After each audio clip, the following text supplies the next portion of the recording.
join me as we talk all things true crime.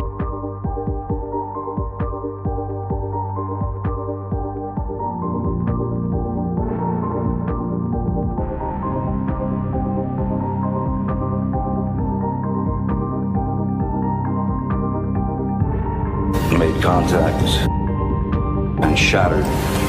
Reference to a missing 4-year-old. The parents have called in and advised that the mother had went for a walk, came home, now they can't find her, they've been yelling for her. Turn it over to another agency. Let's get some help.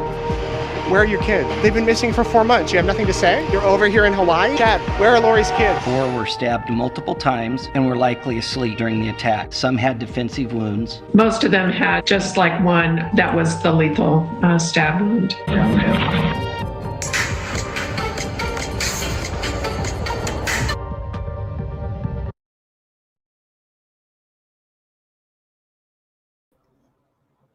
Hi, everybody. Thanks for being here. Good morning, moderators. Hi, Melmac, Nikki Rex, Miss Clover. Thank you for being here. Hi, X amount of words. And Melmac, thanks for becoming a member, or maybe it's not new, but you're green, I noticed. So thank you for being here anyways. And appreciate you guys all. So let's talk about what we have. So we've got highlights that I've clipped together from the week. Kohberger in court. We're not going to play his whole thing, but just a little bit of a clip of his court appearance yesterday. And then I put together a timeline of Bryan from people who knew him before the murders, and then it goes into people who discuss him and his actions and behavior after the murders. So those are sort of what I've laid out here. I've also got cell phone and CCTV data that I want to just map out with you guys. His movements directly after the murders on November 13th we're going to discuss, and possible other footprints that were found. So that's what we'll be discussing today. Good morning, everybody, as you join. I have some stuff I want to play too from Court TV. It came out last night. It's new. I haven't watched it yet, so I want to watch it with you guys to do a little listen and react thing. But I think we should just get right into it because there's a lot to go through. Today is my little girl's 2nd birthday, so we've got some plans, so I got to get through this. She's not up yet, so we've got some time. So thank you all for being here. If you haven't hit like yet, please hit like. If you haven't subscribed, please subscribe. So let me just put together or play my clips for you that I edited, and then I will pause and discuss as need be, okay? And thanks again, guys, for being here.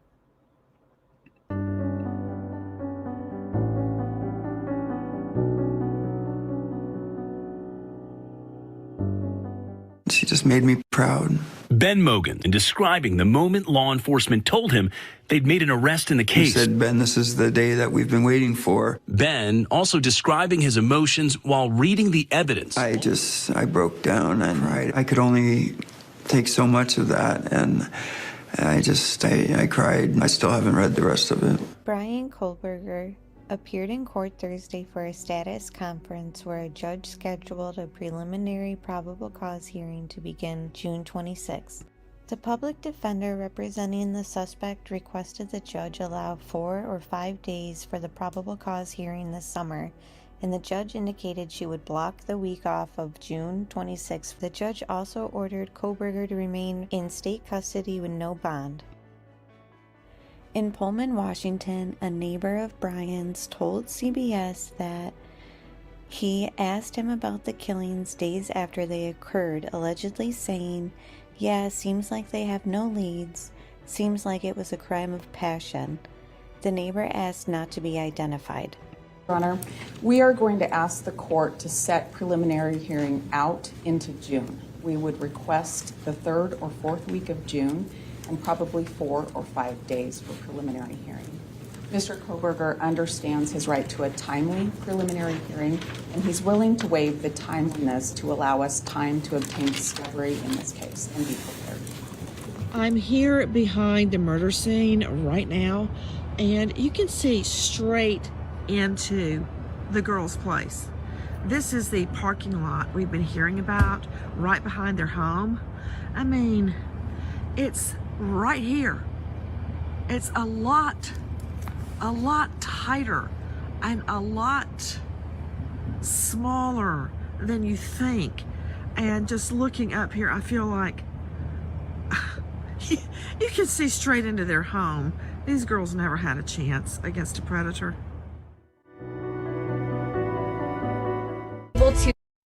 So that was Nancy Grace Instagram. I know you guys have already seen her reporting this week. I'm not sure, did you guys see the Corner Club's tweet about Nancy Grace on Twitter?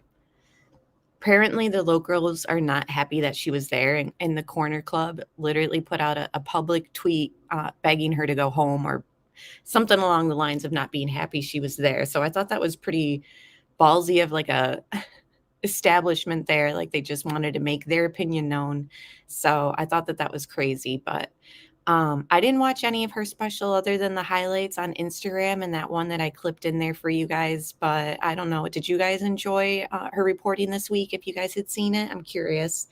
Also, there was other things that I wanted to discuss. Apparently, Bryan was seen talking to himself. This was a new report, I believe, from People. CDT kind of elaborated a little bit more to it, but it says he was narrating to himself everything that was happening. At one point, he was saying something to himself like, I'm fine, this is okay. Like he was reassuring himself that this whole thing wasn't awful. So that was something that came out this week. And then I'll play this little clip. It's just a little bit of some more highlights and quotes that I feel listening to them again, now that we know everything that we know in the affidavit, all this stuff just is a bigger picture painted before our eyes, and it kind of makes more sense. Get a pretty good timeline on Kaylee and Maddie the night of, shortly before 3 a.m. I talked to one student, and I agree with this. It was twice removed from. Now remember, this is Mark Verman. He was on Fox and he spoke about how he had spoken to students who knew Kaylee, and Kaylee complained about a stalker on Fox, and he spoke about how he had, sorry guys. But the thing that I wanted to point out about that quote that I noticed this time around is, so this report was in November when the case first broke, and he says 2 months earlier, she complained of a stalker. So, that would be right around the time Bryan's stalking the house, that we have metadata from his cell phone, placing him, touching the Wi-Fi of the house, August 21st. So this is in November, obviously a rough estimate, maybe of 2 months. She might have started noticing this white car is always here. I always see this guy here. Something might have been relayed to people around her. So a lot of people brushed this off. A lot of people said this guy's not trustworthy because of his job on OJ trial. And I totally understand that. But looking at everything that we're looking at nowadays, it seems like maybe this was accurate. And him saying that she had mentioned it 2 months prior also plays into the timeline of, him kind of moving there in June-ish, starting to watch them, etc., which we know through the cell phone records and the metadata from his cell phone that they gave to us in the affidavit. The person that said it, Kaylee, but Kaylee 2 months ago complained about a stalker. Affidavit also said Kohberger's phone pinged near the girl's home on King Road in Moscow at least 12 times in the months leading up to the murders. I mean, did she ever talk to you about a potential stalker or somebody that made her uncomfortable? She did. She did. We're trying to determine if it's just a singular incident or if there was a broader based stalking incident. She had no idea. I had no idea that True Evil was genuinely watching them. And close enough that he was touching their Wi-Fi, that his phone was touching their Wi-Fi. And they just said that they have a ton of evidence. It's all digital information. One victim, Xana Kernodle, had defensive wounds, according to her father. Bruises, maybe hurt by the knife. She's a tough kid. One call came in for an unresponsive female, an unresponsive person. And so when officers arrived, they addressed that issue, and then as well, 2 additional people were found. So here how he's talking about, and this is Aaron Snell. He was the public information officer very early on for the Idaho State Police. We haven't seen him in a while, but he's pretty much talking about the 911 call. So unresponsive female, then he switches it up to person, and then he says they, attend or took care of that, and then they found 2 more people. So is he speaking on a surviving roommate that they were tending to, or like, what is this wording about? Just revisiting it is a little bit of a joke. Yeah, I agree, Connie. Stalkers are not a joke. They are dangerous. I agree. And in a quadruple homicide, it wasn't anything to just write off as a red herring, in my opinion. 2 individuals were found on the second floor and 2 individuals were found on the third floor. The suspect's vehicle is seen speeding away from the crime scene at. Okay, so now this gets into the metadata. This is stuff that I wanted to kind of lay out and read through myself for my own understanding of it, because sometimes I need to read things, and after I read it and edit it with you guys and discuss it with you guys, I have a better grasp of what took place. So I feel like it's important to kind of understand Bryan Kohberger's movements after he left the house at 4:20 in the morning. So they catch him on CCTV speeding away at the scene at 4:20. His phone does not turn on to a cell phone tower or network until 4:48. He's turning it on as he's driving, it appears, and it's pinging near Highway 95. So we look at this movement and it appears erratic and random, but mostly I think about, why exactly would he have been driving this far and in these desolate areas. Court TV did a really good description of the drive. They have like the whole landscape while they recorded them following the footsteps. And I believe Nancy Grace did the same. But basically, it's just middle of nowhere, farmlands, not much around, a lot of rolling hills, a lot of back roads. Just the perfect place to discard a murder weapon and bloody clothes, in my opinion. So that was sort of the reasoning for the title of the stream. Him going this roundabout way, making these stops after the murder. It leads me to think and possibly speculate that on the 13th that day, he discarded of the murder weapon and his bloody clothes in these kind of remote places. And again, that's just an opinion. That's just my speculation. Another reason why I sort of think that is because of the fact that, good morning, Vanessa. It's good to see you. And good morning, everyone else who has joined. If you haven't hit the thumbs up, do that. It's greatly appreciated. So during the affidavit, it describes his cell phone movement and activity, and it basically says at the time that the murders took place, his cell phone was not pinging to any sort of network. So they came to the conclusion, based on their past experience and other cases and dealing with other criminals, that a lot of times, with a premeditated crime, they will turn off their phone while they're in the vicinity of the crime area or while they're acting out the crime. And then once they're away from it and all that, the cell phone gets turned back on. So, the same kind of concept in my mind is sort of going along with, did he discard the knife in his bloody clothing and whatever other evidence along this crazy drive that he did that day. Now, he does end up going home, and we'll talk about when he gets home around 5 something. And then, we know that he leaves his apartment again and goes back to the scene of the crime. So once he leaves the scene of the crime and throughout that day, he just continues driving through these country roads. And I'll show you the stops that he makes and the grocery store that he stopped at. So let me just play this. And thank you all for being here. Appreciate you all hanging out with me, and I'm reading chat. So thank you so much for your comments. Tom N., thank you for being here. I saw that I can't see it through StreamYard, but I seen that you put up your membership banner. So thank you so much for your support for the channel. And good morning, Marshall Dove. 4:20 a.m. By 4:48 a.m., the cell phone comes back online. 4:50 to 5:27 a.m., the cell phone pings near Genesee, then Uniontown, and finally at Pullman, and pings at Blaine near U.S. Highway 95. Between 5:25 a.m. and 5:27 a.m., the white sedan is recorded by 5 cameras in Pullman and on WSU campus. 9 o'clock to 9:21, the cell phone shows that it leaves Kohberger's Pullman residence and travels to Moscow. Between 9:12 a.m. and 9:21 a.m., it connects to the cellular resources that provide coverage to the area where the King Road residents are located. 9:32 a.m., the cell phone returns to the area of Kohberger's Pullman residence. So here are just a little visuals of the detectives carrying out his computer tower.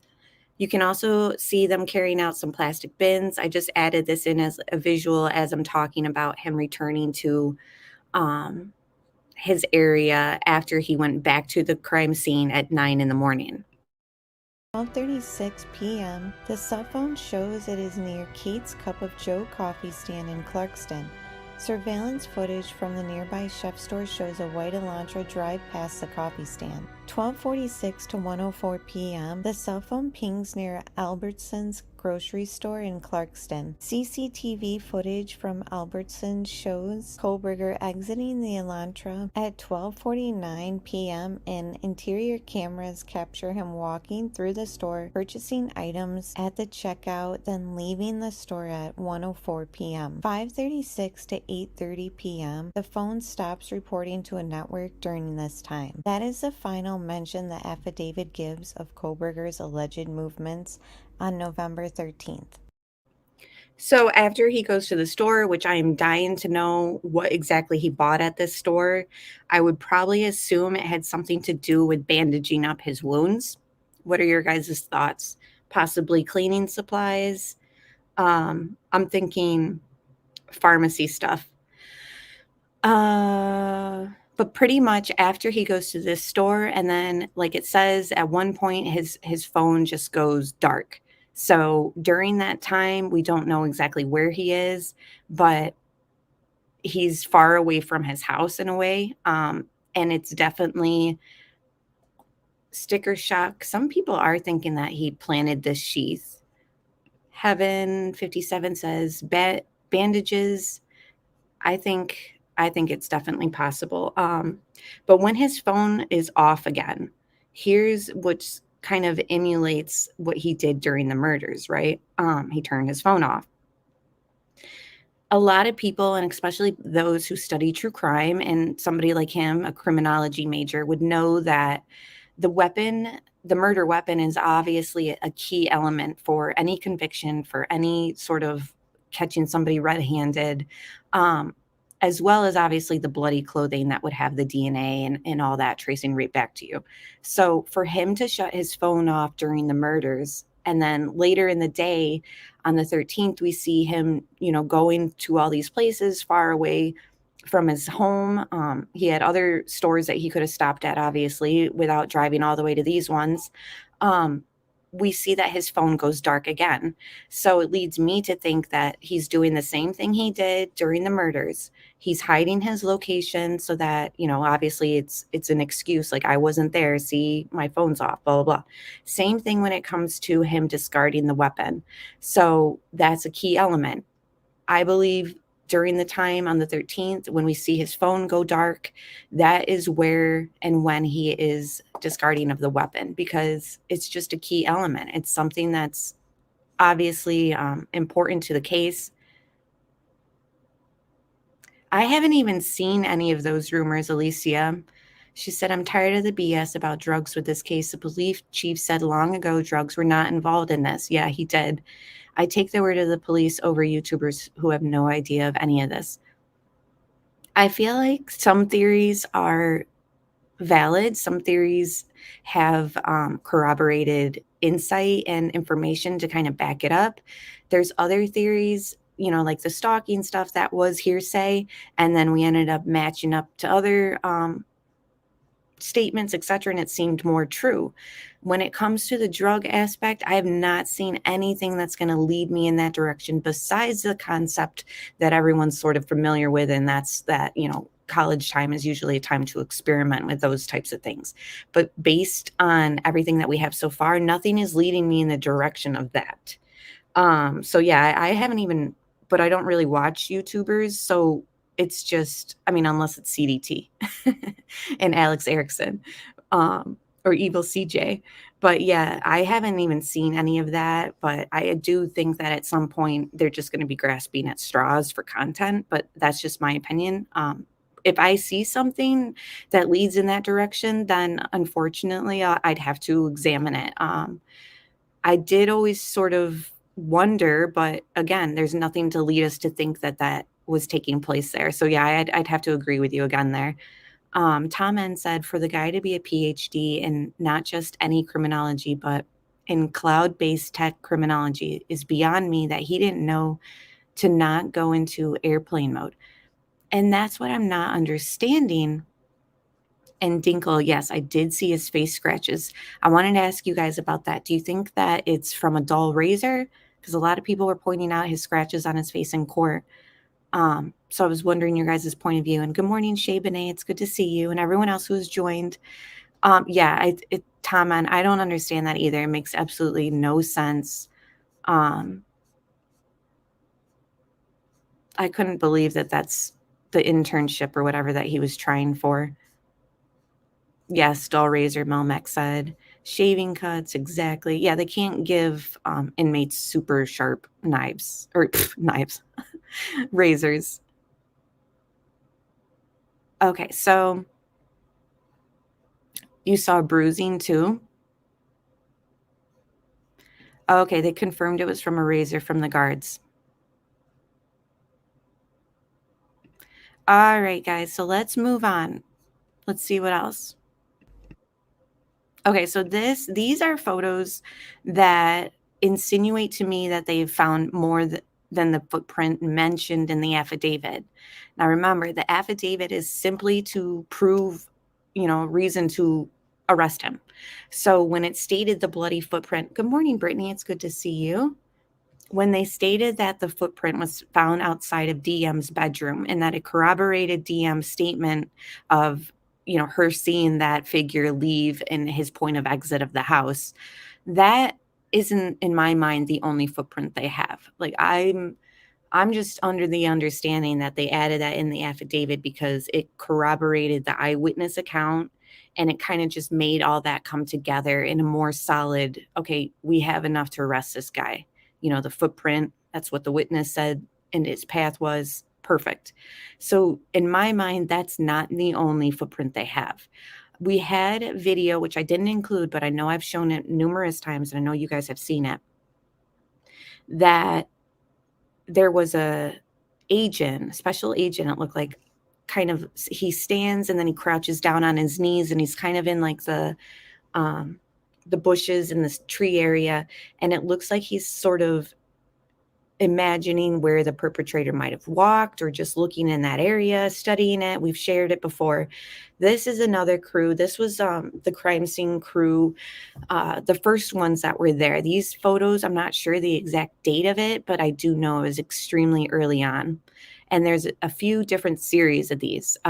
CDT shared an image of this, and I think I included it, but even the one on my thumbnail is from this series of them numbering evidence outside. And this one's labeled 3, and then the other ones are labeled 4. So obviously it was right next to each other, these pieces of evidence that they're labeling. Give me a second, guys. I'm going to top my coffee off. 1 second. Good morning, everyone who is joining. Hit like if you haven't done so. The coffee pot's right there. So give me 1 second, guys.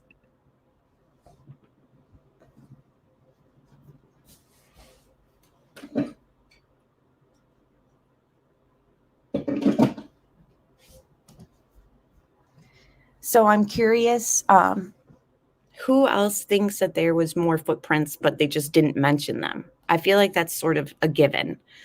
With all the blood and all that. Tom N said a jailer done his shave job to prevent self-harm. Yeah, That makes sense. They have to protect that inmate. So, and thank you for the super chats, guys. I really appreciate it. And Tom, I'm glad that you're here this morning. I know it's early, and it means a lot that you guys come and check out my live streams. And when I know you guys, not everyone's on East Coast time. So RDWWDR said, I think he got sloppy because he never imagined the case would explode like this with so much international scrutiny. He assumed local cops only. And, you know, when we're talking about how premeditated I'm almost thinking that this goes back before he even moved there. I don't know, but I'm thinking that he stalked these victims on social media first. And I think that maybe that would be why, we see him in June right away, the second he's out there pinging near the house. I think that they were seen by him. And the thing about social media, and I don't know if you guys know this, because some of you guys tell me you don't have Facebook, so you appreciate me sharing some of the Facebook group stuff, etc.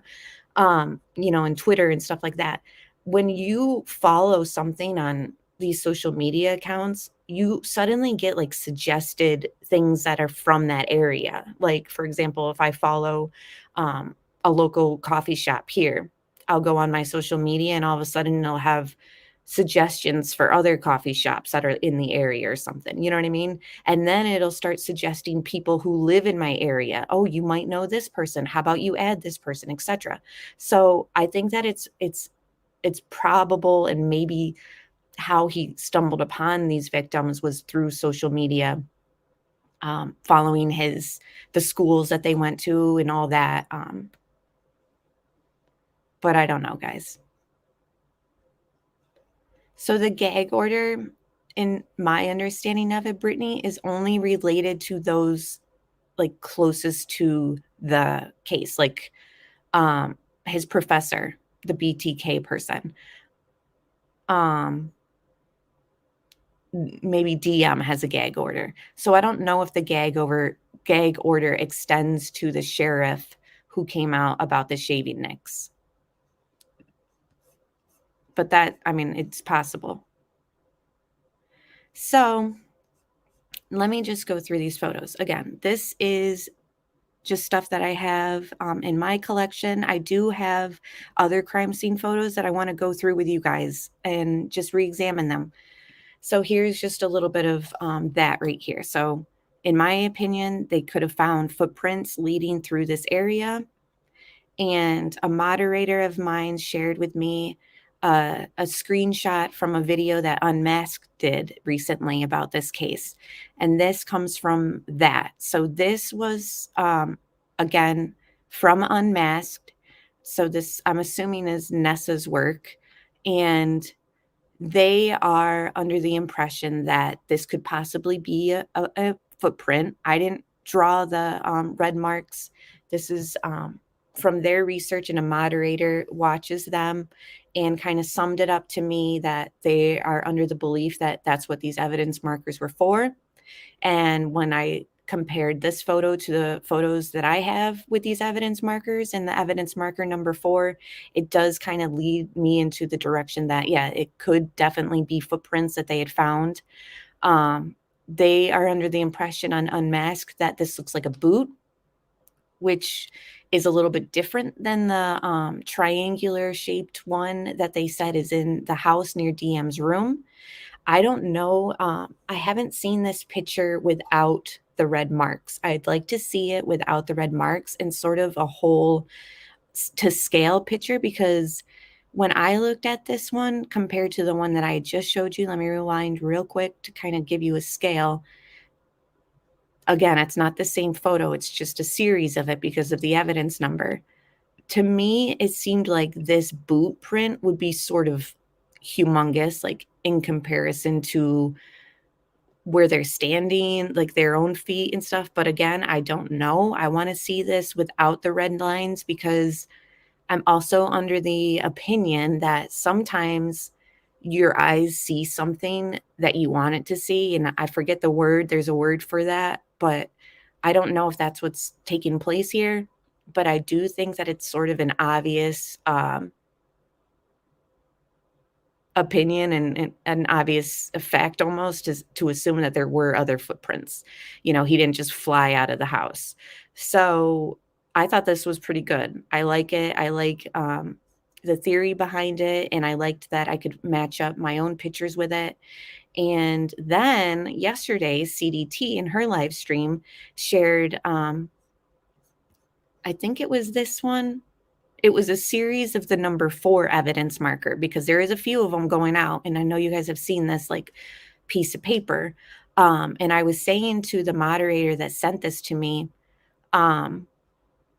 it almost looked like a boot imprint on the paper.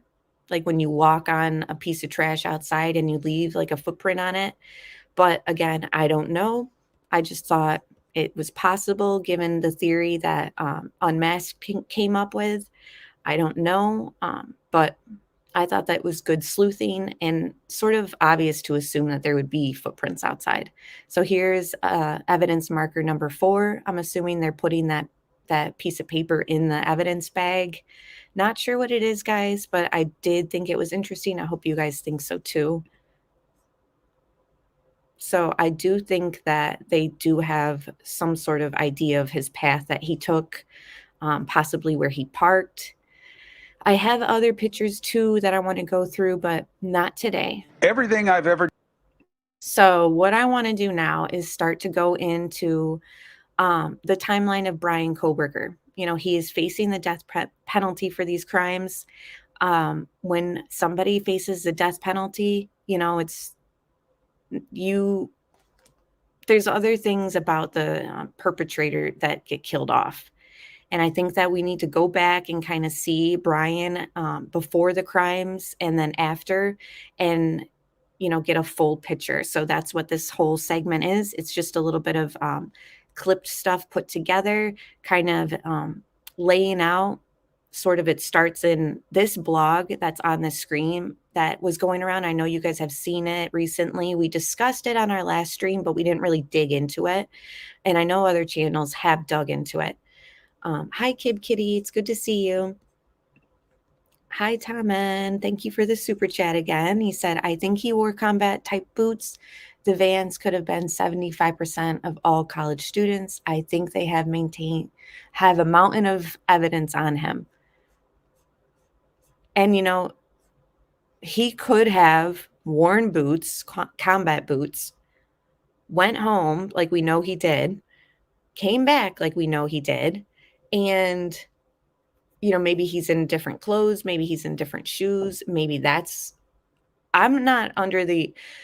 not ready to mark off the idea that he didn't go back in the house. Remember, the door was left open. The door with the wreath was seen open at 8:39 in the morning by a neighbor walking a dog. We know he went back to the scene of the crime based on his phone records pinging there again. So maybe it was too risky for him to enter the residence again. But in my opinion, he's sort of a high-risk person. It appears he drove cross country before he even cleaned that car out, because we hear about him cleaning it once he's in Pennsylvania. So to me, that's high risk. Other things that he's done, we don't even have to list them off, but extremely high risk. So I wanted to thank Kezchik for becoming a member. And KK May, thank you for becoming a member as well. I appreciate you guys. So anywho, the footprints aspect, I think that it's possible. Thanks for being here, Amanda. That possibly, there were footprints there left by a boot, possibly. And then maybe that one inside was a different shoe. I don't know, guys. I'm not saying I'm stuck on that theory. I just think it is possible that maybe he was looking for the sheath. Not only looking for the sheath, but just wanting to be in the presence of the crime scene again, which is another damning element about him because of how many other criminals have, dropped my phone. How many other criminals have also done the same, which, in the research for this crime or for this live stream, I studied other crimes that showed the perpetrator returning to the scene. Some of the blogs that I was looking at pretty much said the Green River killer would go back to the sites with a trophy collected from the victim. He would, and then it pretty much he would self-gratificate himself, I guess you could say, because he was revisiting where some of the bodies were, etc. And then it talks about how BTK did the same thing, and so did Son of Sam. So, you know, him just following the pattern of what these other killers did obviously isn't good for his defense either. So let me play this. This says it started the blog in 2009. I've seen everybody kind of saying that these posts were 2011, which some of them were, but according to this, it says that it started in 2009. So what I'm going to do is just play these clips, kind of give a bigger picture of Bryan, and then it's going to go into his actions and his behavior after the murders. So hit the thumbs up if you haven't done so. Let me drink my coffee while I play this. I hope you guys like the stuff that I've edited together, and thank you for being here. Done makes no sense. How did things get this way? I'm stuck in this void of nothing, feeling completely no emotion, feeling nothing. I feel dirty, like there's dirt inside of my head, my mind. I feel no self-worth. I'm intelligent, but I feel the opposite. I am stuck in the depths of my mind where I have to constantly battle my demons. Am I here or am I fake? Now I look in the mirror and I see this sickly, tired, useless, and stupid man in the mirror. He is a complete disgrace. He doesn't even deserve to live. I remember when I was 15, I would wander alone at 2 a.m. Everything was so generic. Nowhere felt like home. I saw things that were not there, a different reality. I felt eerie and alone. I died during those nights. I felt like a criminal, but where was my record? It is as if the ringing in my ears and the fuzz in my vision is simply all of the demons in my head mocking me. I fall asleep, but I wake up quickly to bloody screams. Is any of this here? Am I brain damaged? No, all caps. Then why am I like this? First off, it's hard to see through StreamYard, but Shay Benet, thank you so much for gifting those memberships. For those who got a membership, if you would consider keeping it after your month is over of a free membership, that would be greatly appreciated. It's just a small way to support the channel. And Shannon Donahue, I recognize you from Watts. So I'm so happy you're still around, and thank you so much for the super chat. I really appreciate you, and I hope you have a wonderful weekend. So this is, we've gone through this. This was from his high school yearbook picture, and this was when he was interested in becoming an Army Ranger. Now, Army Ranger isn't just somebody in the Army. This is a very elite specialty team that are pretty much trained to be assassins. So even back when he was a sophomore, even though people join the military to serve their country and to be a part of something bigger, knowing what we know now about Bryan, I look at this and it kind of makes me raise an eyebrow, especially the fact that it's the Army Rangers. You know, what was his motivation in doing that? Did he have good intentions? Or was this something where he realized, like, I really just want to kill somebody, and maybe this would be the career path that I should take?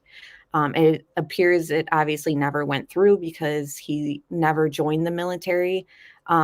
This might have been before his drug use, if I remember, because he's a sophomore. So I feel like this is 2011, maybe right around the time he allegedly had started. And thank you, KK May, for the super sticker. I really appreciate that. And thank you so much. Sticker Shock says he wanted to kill people. Rangers all the way warriors. They are. And, you know, he could have turned himself into something positive like this. And good morning, Evil CJ and Pam and everyone else who has joined us. Thanks for being here. So this is interesting, though. You know, it seems like sometimes, too, people want to join the military, like I said, to be a part of something bigger, to have camaraderie, to have a family, maybe. Maybe he was looking for that and he never found it.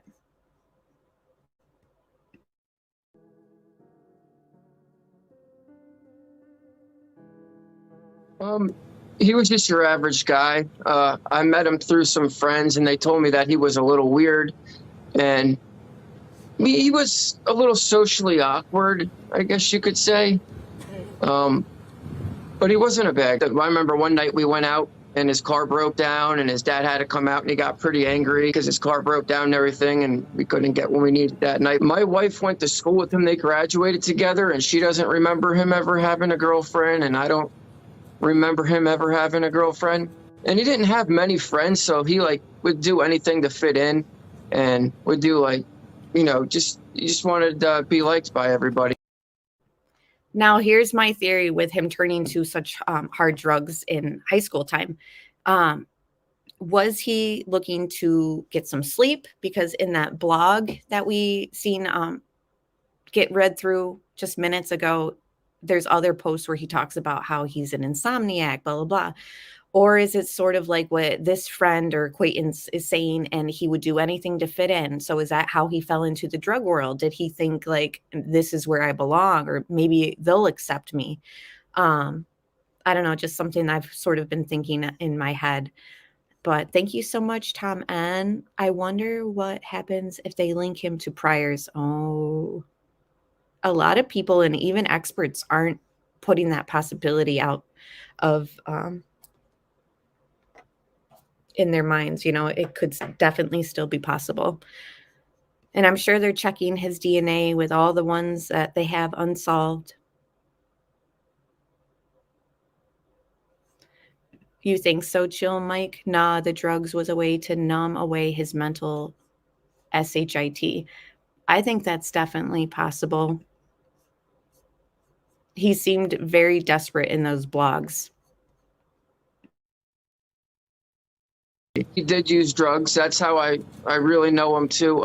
He was a big heroin addict, so that's how I know for a fact he was using. I've got high with him a couple times and used with him, and I knew other people that dealt drugs, and we would deliver drugs to him a lot and cleaned up. I know he was in and out of rehab a couple times, but he really did. He cleaned up and was going to college all these years.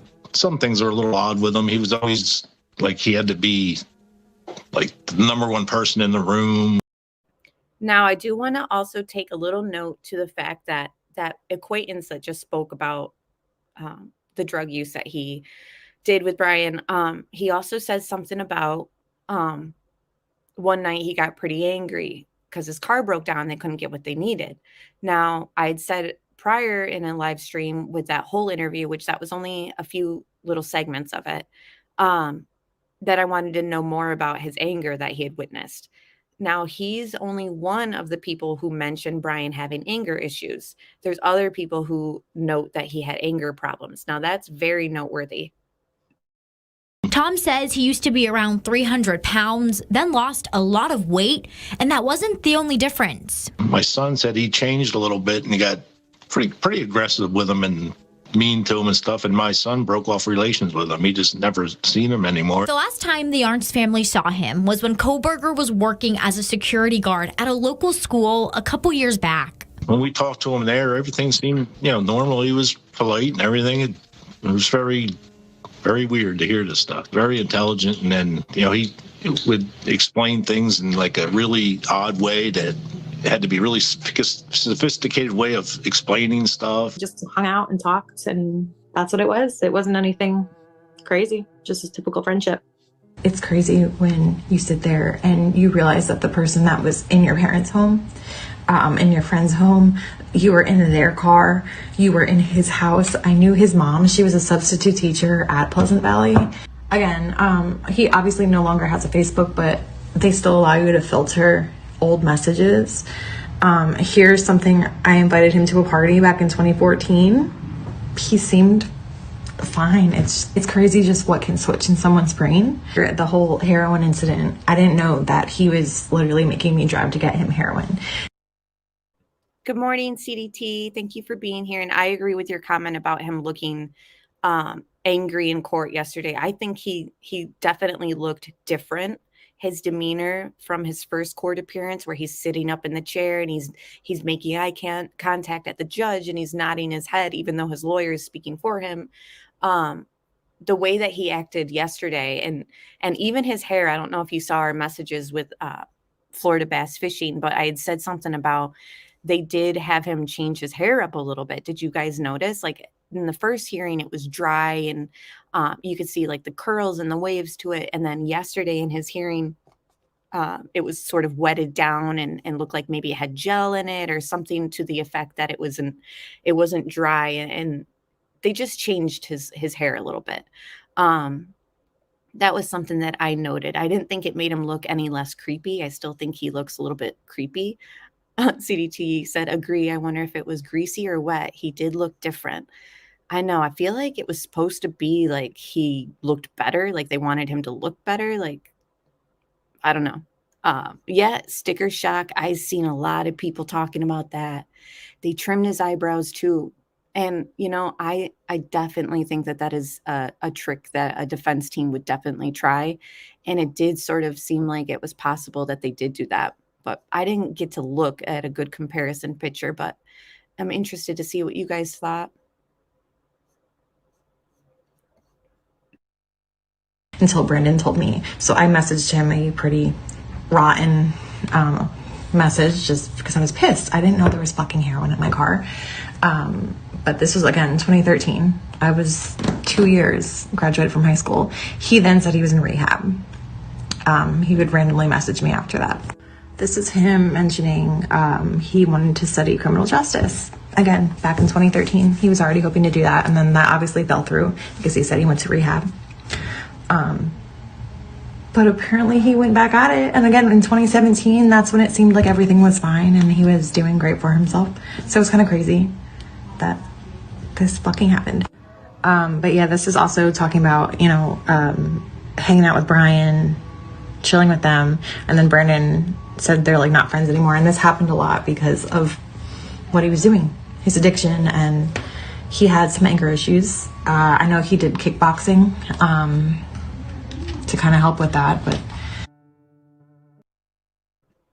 So, as well as including that friend from high school statement, I also found this that I wanted to include also. It's just from another girl that hung out with him in school, said that she met him at a party and she didn't want her last name used, but her first name is Bree. And she said Bryan was really funny. He wasn't outgoing at all, but he also wasn't shy. So thought that was interesting. Another female speaking about, just having a normal friendship with him, just like the girl we'd seen speaking prior to this. She said that he had anger issues. We don't see this friend describe that, but I did think that it was interesting that Bree said that he was really funny. So just something else to kind of add to what we know about Bryan from people who talked to him and all that.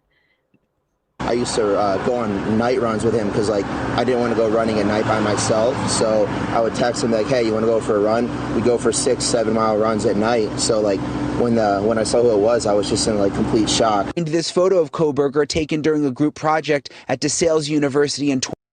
I do want to note how far away he is from the rest of his class. He's very much not as close, standing close and part of the group. Even in this picture. And I agree, KK May. They said, I think he looked embarrassed and his tail tucked. I think that maybe he was surprised everything that they had on him. What do you think? Roll Morn, good morning. He acted assertive. It will probably be at least 3 years before there is a verdict in his trial.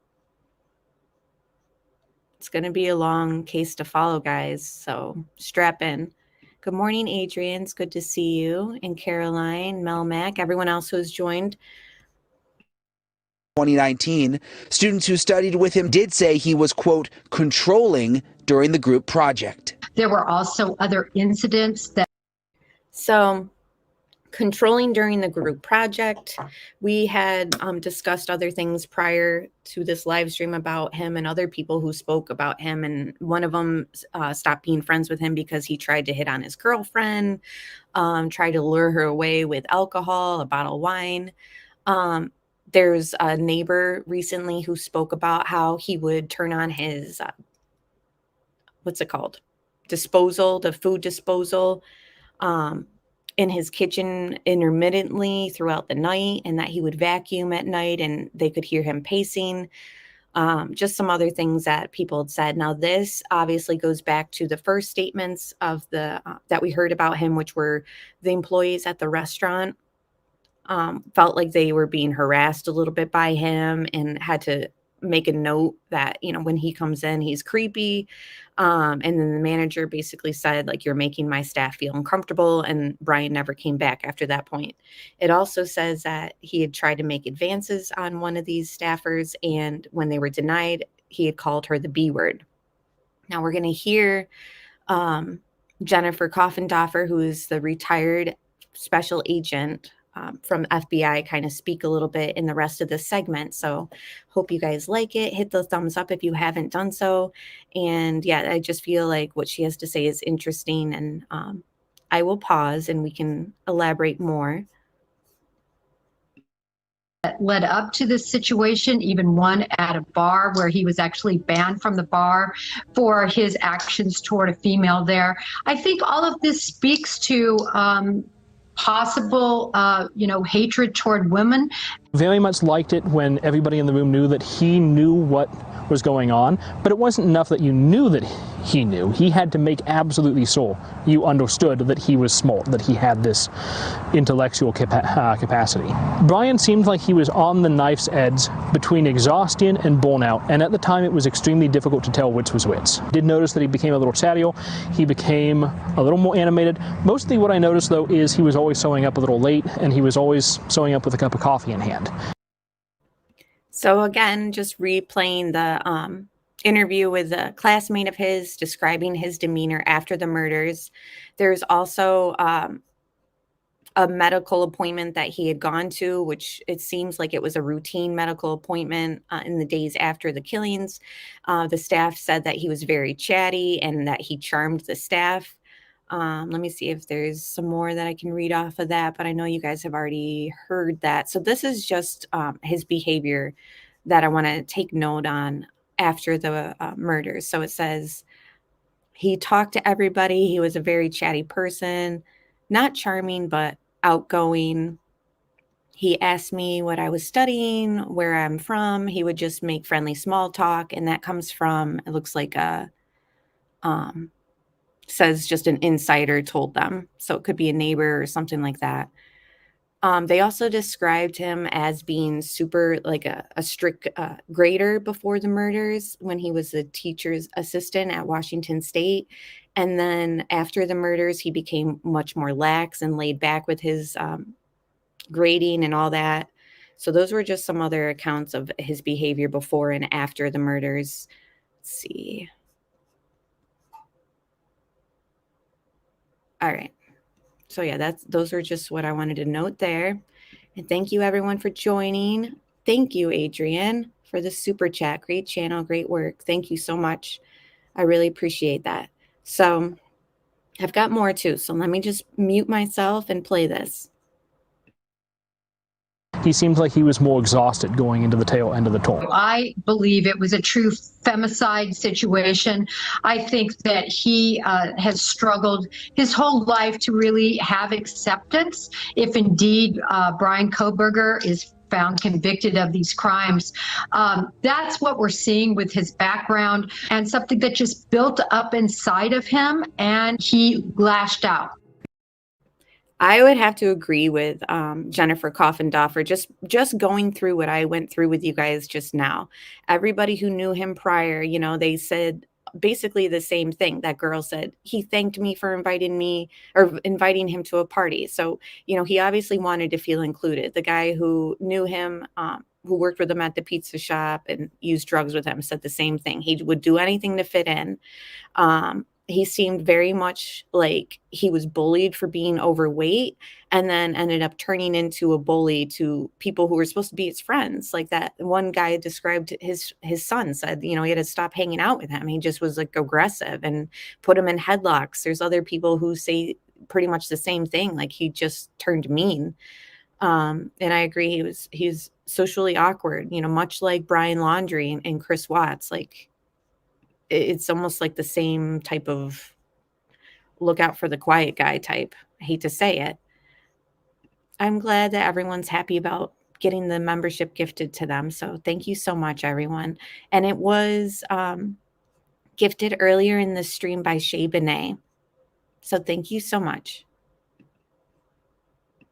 Okay, so I do agree with Jennifer Koffendorfer, and now it's going to go into more stuff too.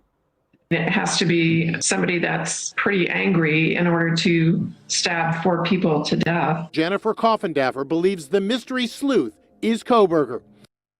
So we discussed Papa Rodgers' Facebook posts in a live stream a while ago. I read off some of them out loud to you guys. I can link that stream once I find it. Pretty much the ones that I read weren't the whole posts. I know that CDT went into more depth of all the posts by Papa Rodgers. The ones that I read were pretty much the ones that they said sounded a lot like the research questions that he was doing. Remember when he was doing his research information and he needed help, and he asked those questions like your emotions, why you chose the victim, etc. Papa Rodgers was making posts in the Facebook group that were very similar to those questions. So I kind of read through those out loud to you guys briefly in a live stream. I'll link that stream in the description box as soon as I find it. But now pretty much the Papa Rodgers information has gone past social media, and the mainstream media started discussing it this week too. So Jennifer Koffendorfer, the retired FBI agent, kind of elaborates on it as well. And she pretty much is under the belief that, yeah, that definitely seems like it could be him. And yeah, let me just play that. So again, we've shared, I think on my community post, I shared the one that's on the screen right now where it says, of the evidence released, the murder weapon has been consistent as a large fixed blade knife. Now, again, this is November 30th, before the affidavit, obviously. This leads me to believe they found the sheath. This evidence was released prior to autopsy. So how did he know that there was a sheath there? You know what I mean? So that's just what this little area is about. And I think that it's super interesting and probable, and definitely based on the actions of other serial killers and just criminals in general, this is something that they do. They love to reach out to the media. They love to reach out to police and sort of taunt. And it's part of their narcissistic behavior. Now here I have to pause it because even though it's a darker image, and I know that there's other ones out there, this is an image that was going around, and this is in the kitchen through the window, and the kitchen counters, and everyone was like, what is that substance dripping there? Is it blood? Is it a forensic chemical solution that they use to kind of pick up any type of blood? Or, you know, we were just debating what it is. Can you see my mouse here? And remember, this isn't the best picture, guys. There's other pictures that show it way better. But again, I just kind of threw this one together for you guys. But, you know, him, Papa Rodgers, quote unquote, I feel like blood ran down a few places, but it has been suppressed. The kitchen was dripping blood, but they won't admit it. So again, he's stating this stuff on the Facebook group, information that only the killer could know and would know. And it appears the sheath comment that he made was accurate. Now, is the blood dripping comment accurate? Okay, thank you, Shay Benet. You see what I'm pointing at, though? Okay, good. So, yeah, just the top part of the picture. It's a little bit dark, but so just something to keep in mind. Believing they are not going to get caught, even dangling these carrots, just almost edging people to catch them. When Bryan was under surveillance for 4 days before his arrest, law enforcement said during that time he was seen putting trash bags in neighbors' garbage bins and cleaned his car inside and outside, not missing an inch. I want to check all of those little ridges on the foot pedal that he uses. I want to check where he might open up a glove compartment, the underside of that. I want to check every nook and cranny of every piece of that vehicle, because I believe there is no way that with all the blood involved in this case, he would have been able to clean that vehicle thoroughly. I think this is going to be a bit of a treasure trove for law enforcement, because I don't think, no matter how good of a cleaner he might think he is, assuming he committed this crime, a narcissist often believes they've done a perfect job at everything, including cleaning, but they're going to leave those little specks in nooks and crannies that they don't think about. I would have to agree, Roll more. And he said, I'm interested in what the police found on his computer. And earlier in the stream, I showed them taking the computer tower out, as well as other pieces of evidence they've taken out. And even if that wasn't blood on the counter, guys, I do think that the kitchen probably had blood in it. So if Papa Rodgers is describing, they're suppressing the fact that there was blood in the kitchen. If we end up finding out that that's true, once we get to trial and once we get more information, if we find out, that kind of corroborates what Papa Rodgers was posting in that Facebook group and other things that he posted in there, it's just not good. I think that was the whole point. Like I said, that picture was dark. Don't know what I'm looking at, but if it is blood, does that corroborate what Papa Rodgers was saying? So I do think that it will be interesting to find out, were those posts him? Were the posts that he was saying and information he was describing as far as the scene and stuff accurate? It's going to nail him.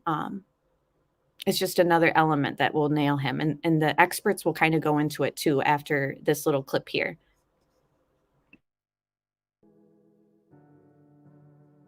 Federal investigators observed him in Pennsylvania around 4 a.m. as he discarded garbage in his neighbor's trash bin just days before his arrest. Police linking Kohberger to the murders by collecting his father's DNA from trash outside the family home and matching that to DNA they say they discovered on the button snap of a knife sheath that was on the bed next to the body of victim Madison Mogan. Prosecutors, if they can link accounts from Facebook to Reddit that brag about all these things.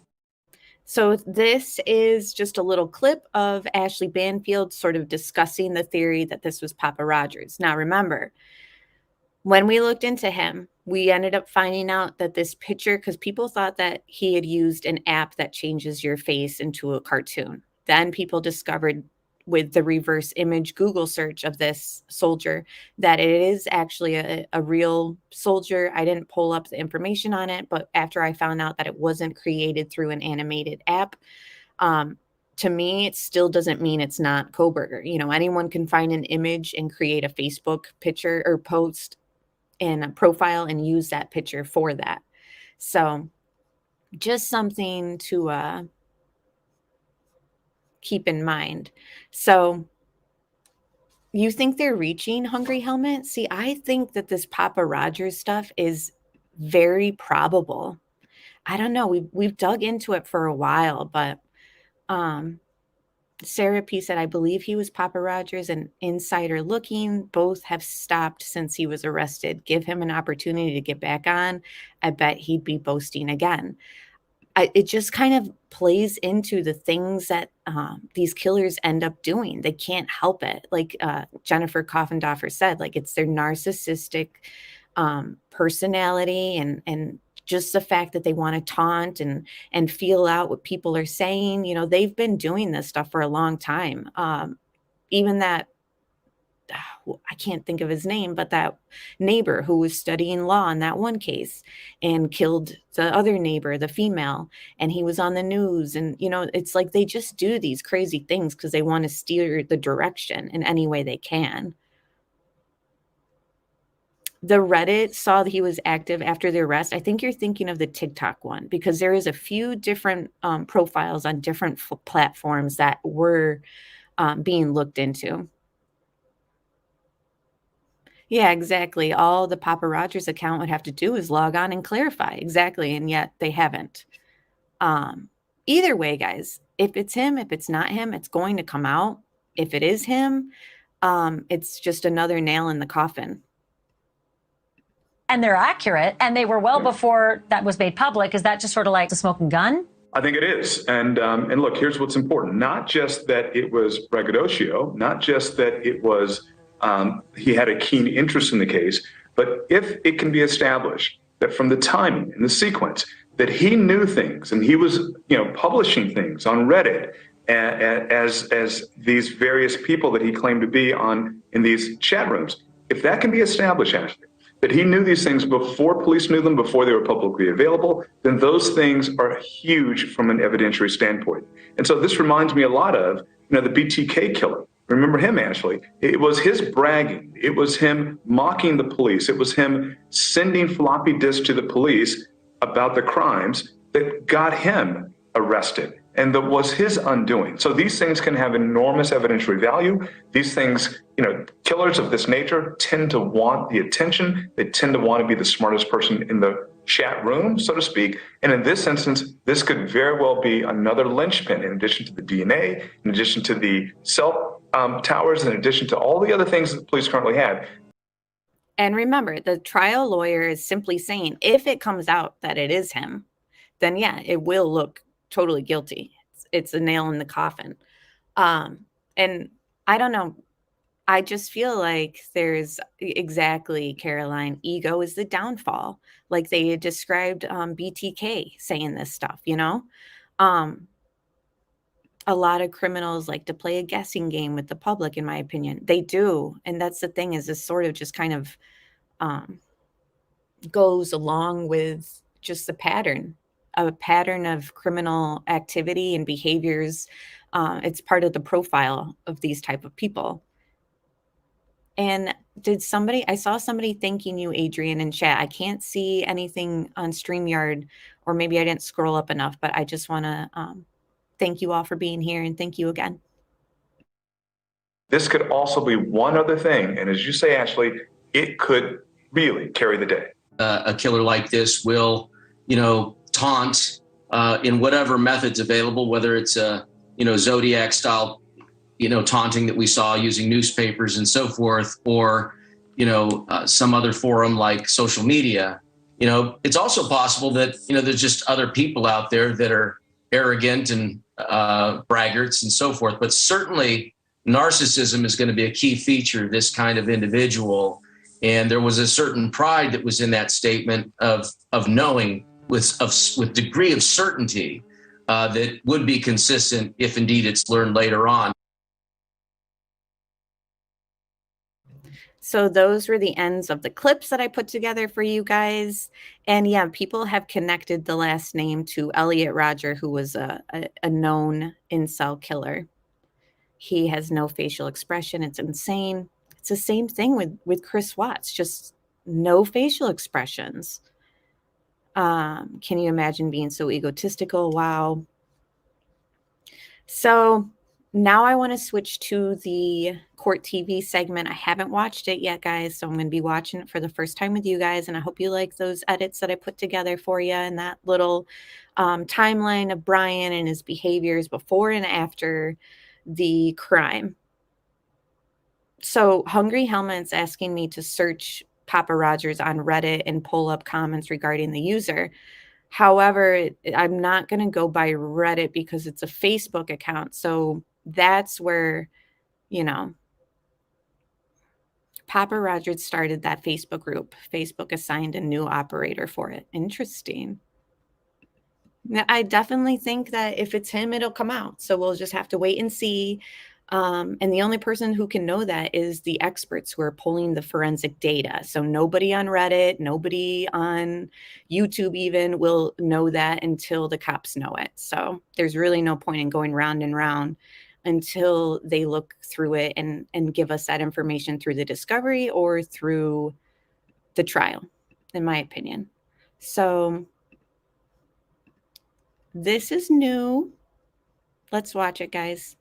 Of the 4 University of Idaho students returns to the courtroom as court TV cameras capture every moment and every detail, including the cut on the defendant's face.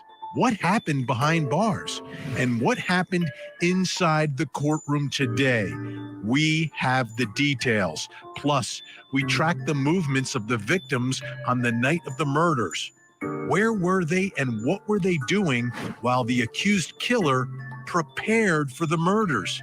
We trace Ethan, Xana, Maddie, and Kaylee's actions minute by minute. Thank you, Shay Benet, for the super chat. Great content, ATS News. Thank you. No, thank you guys. I really, really appreciate you guys.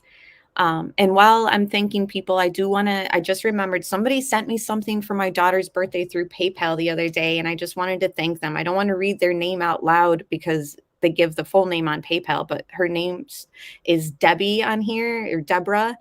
And they said that they haven't been watching true crime on YouTube, but they've been watching the Royals and other stuff, but they were still around and wanted to send me that. So I don't know who you are, like as far as your YouTube name, but thank you so much. And please comment, let me know if it's you. But yes, thank you, Tom N. Hit that like button, leave your touch DNA on the like button. Thank you.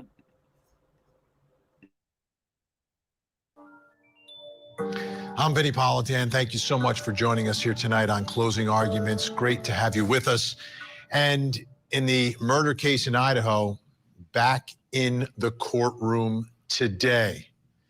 And this is significant on many different levels, because early on in a case, some of the hearings are very important and some are organizational planning type of appearances.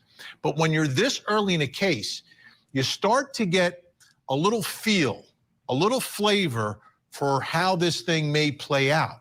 First, you've got the lawyers interacting and you get to know who they are. In this case, there's a magistrate right now in the courtroom, not the trial judge, but you get to see this back and forth and the way whether the prosecution and defense are sort of working together, how adversarial they may be. And you also get to see the defendant and how the defendant acts in that environment as the center of attention, as an accused, in this case, mass murderer. That's why tonight we're going to take a look at the body language of the suspect inside the courtroom. We're going to do that a little bit later on in this segment. And that's important also on a couple different levels. Number one, trying to understand some of the signals his body may be sending that his mouth is not, because he's not saying much inside the courtroom. But how does he present himself? You know, the way you present yourself as a criminal defendant in a courtroom, absolutely significant. I mean, I've covered trials of defendants who never took the stand, but the jury liked them. The jury loved them just because of the presence that they had inside the courtroom. It's absolutely amazing the impact that can, will, and does have. So for us, we're now observing this defendant for the very first couple of times being in that courtroom. Before this, he was nobody. Nobody knew who he was. Now everyone knows who he was, who he is. Everyone's staring at him, and ultimately 12 people in that community will be. And you know what I honestly had to think about? And it was like, so it's crazy. You know, those women that just will start writing him if they haven't already, like they do with Chris Watts and, you know, Charles Manson, his whole life, and everyone else. There's those women that just seek this type of love connection. So it's sort of like, oh my gosh, is he finally going to get the attention from women that he wanted? You know, because there will be people who will write him from all around the world that will fall in love with him, etc. So it's just interesting to think about and sort of twist it in a way that, like, if this turns out to be something where he felt like he was never accepted by women or whatever, like Jennifer Coffindoffer was pretty much speculating earlier in the stream that, you know, now he's finally going to get those letters from women. It's like, oh my gosh, it's crazy. Yeah, I know, Chill Mike. Oh, geez, can you imagine? I know. And you just know it's happening. That's the way it is. It's the way it goes. Thank you so much, Marco. I appreciate that. And good morning, BLN. Good to see you.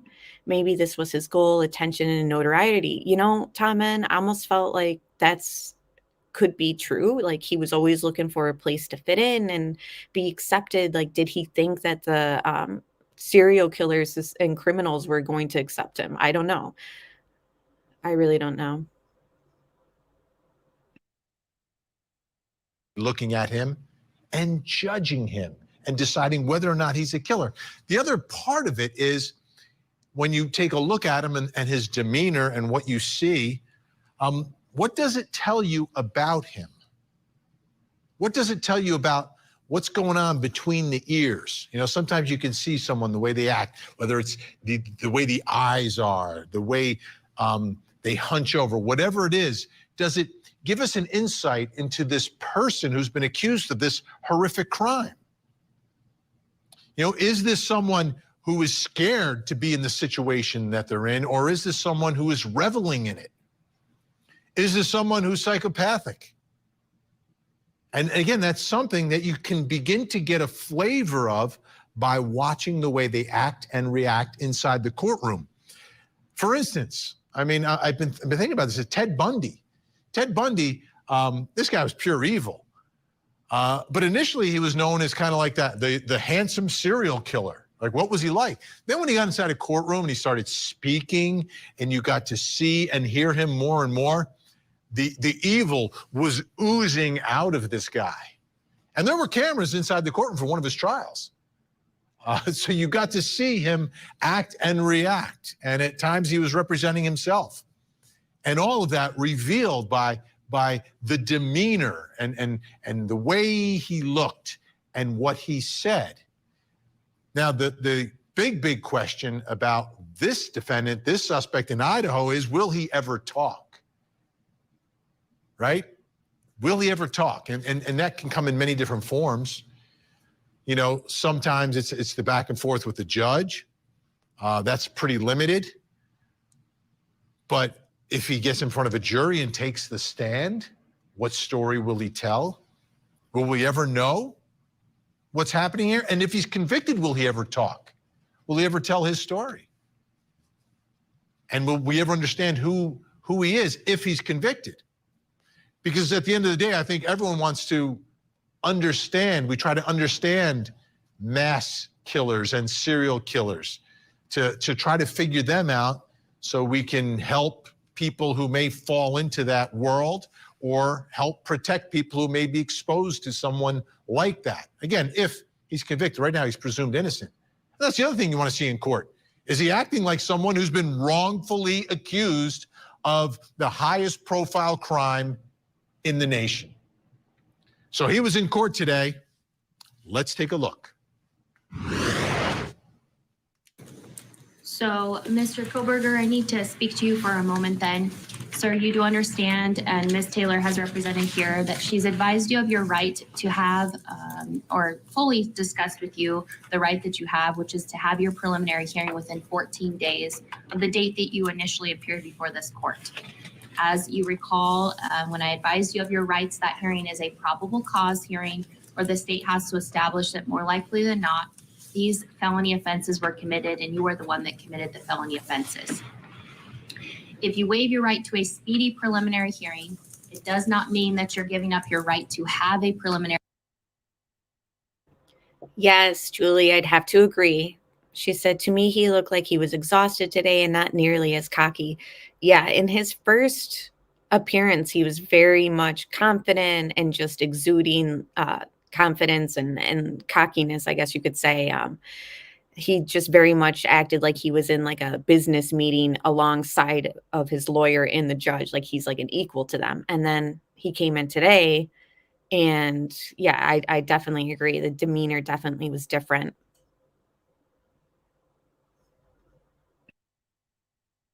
Hearing, it simply means that you would not be able to come back and challenge that the state did not present probable cause within 14 days. Do you understand? Yes. Have you had enough time to speak with Ms. Taylor about your decision to waive your right to a speedy preliminary hearing? Yes. Do you need any additional? I agree, Marshall Dove. She said he seemed thinner even. I thought so too. And they allegedly are accommodating his vegan diet. Time to do so? No.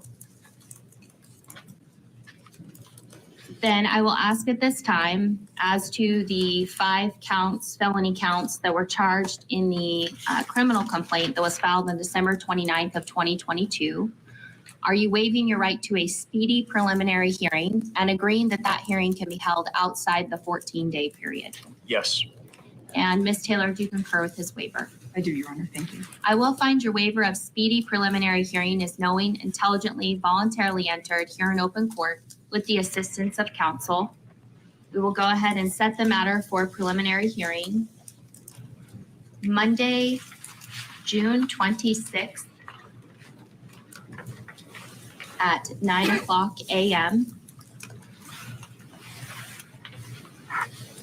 And I will go ahead and reserve the week, so June 26th to June 30th, in the event that we need all 5 days for presentation of evidence. And just so council knows, it will begin at 9 a.m. each of those days. I know what you're all thinking. What's going on with his face? You see that? Like what was this side, right? Looked like there were a couple cuts or scratches. What's going on? Let's bring in Court TV legal correspondent Chanley Painter, live tonight from downtown Moscow. Chanley, great to see you. What's going on with the defendant's, the accused killer's face in court today? Yeah, Vinny, that was quite noticeable with our Court TV camera zooming in on him. And I noticed a difference just sitting there. It's like, there's something darker. I put on my eyeglasses. I couldn't tell, but thankfully we had the zoom lens and it looked like scratches, red marks on his chin and neck area. And so I followed up to investigate, why, what led to that. The sheriff telling me that that was because he shaved his face this morning in preparation to come to court. And I guess he didn't do a very good job, Vinny. Cut himself shaving. Well, that's like too bad. Cuts might not have had a good razor. I don't know what they give you at the jail. I don't know if they're brand new, maybe a little bit old, maybe a little rusty. Who knows? Also noticing his hair. I'm looking at that. I mean, that's not hair product, right? He took a shower, I guess pretty close to appearing in court. Or are they giving him gel these days? I was wondering the same thing. In fact, I think I may follow up with the sheriff. I followed up on a haircut because maybe it was the haircut that was different, but I think it's more what you said. Either it's still wet from his shower and shave. It's definitely not a haircut because look at his neck still. Sorry, but the neck is killing me. I do wonder if they said you need to clean yourself up a little bit and gave him some gel. Curious Dreamer said he must be shaving with a butter knife. Yeah, like a little plastic utensil knife. Or some sort of product maybe they have in the gel for him to use on his hair. But that was a noticeable difference as well. Also, you notice he's just wearing his t-shirt today. Last week when his first appearance, he had on the whole gel jumpsuit with the Latah County logo on the back of it. And when he walked in, Vinny, really the only thing you could hear inside the courtroom, jam-packed by the way, were the clankings of his shackles, his ankle shackles. So that's a consistent thing. He's not shackled at his wrist, obviously there. And I also noticed that he didn't greet his public defender with a smile like he did last week at his first appearance. In fact, I'm watching. He doesn't really even look at her there. He doesn't look towards the gallery, of course, too. Here's a comparison. Pretty similar, but you're going to see him in last week's turn and greet his defense attorney with kind of a smile there. So his body language. See, I was going to do the same thing. I was going to do a side-by-side, and here Court TV is already on top of it. So that's awesome. Yeah, this is the side-by-side. Thank you so much, KK May. Even shaving, that's a long horizontal cut. I don't know what happened in there. Maybe he was nervous. Maybe he's weak from not eating. I don't know. He just looks thinner. And somebody had said in chat, I hope he's not thinking about starvation. I hope not too. Allison, you said something about he's trying to make him look like he couldn't have done it. So maybe that's why he's like losing weight maybe. Yeah, he definitely looks different. No shower for Bryan. Overall, read really different to me inside the courtroom today. He seemed a bit more defeated today with his body language, not as confident and comfortable as he seemed last week when he made that first appearance inside the courtroom, Vinny. Yeah, it could be a little reality settling in. Jail's never easy. Wow. But the hair definitely different, though, because I think wet looks a little darker as well because of the whatever's in that hair. All right, what else can you tell us about today's hearing? Well, I can tell you that in the gallery, somebody asked, don't they do something about if they stop eating? They're sorry, KK May. I believe they move them to a hospital. Like if it gets to the point where he is starving himself, they move him to a hospital, which is more maybe cozier than where he is right now. And then they hook you up to an IV. But again, I don't know if that's what's happening. Maybe it's just a difference in his diet, obviously. So I don't know, but just something that I noticed. They can't make him eat, but if he passes out, they'll put him on medical feeding tube, right?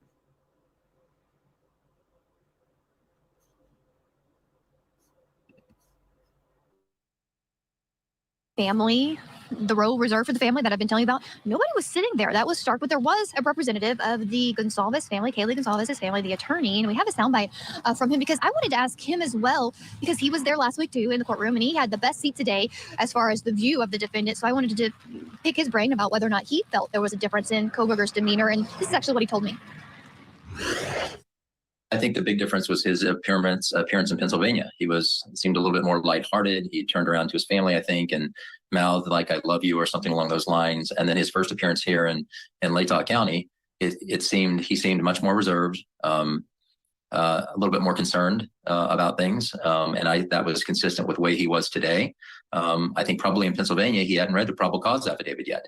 And so now that he's read the probable cause affidavit and understands the evidence that's against him, he might be a little bit more concerned.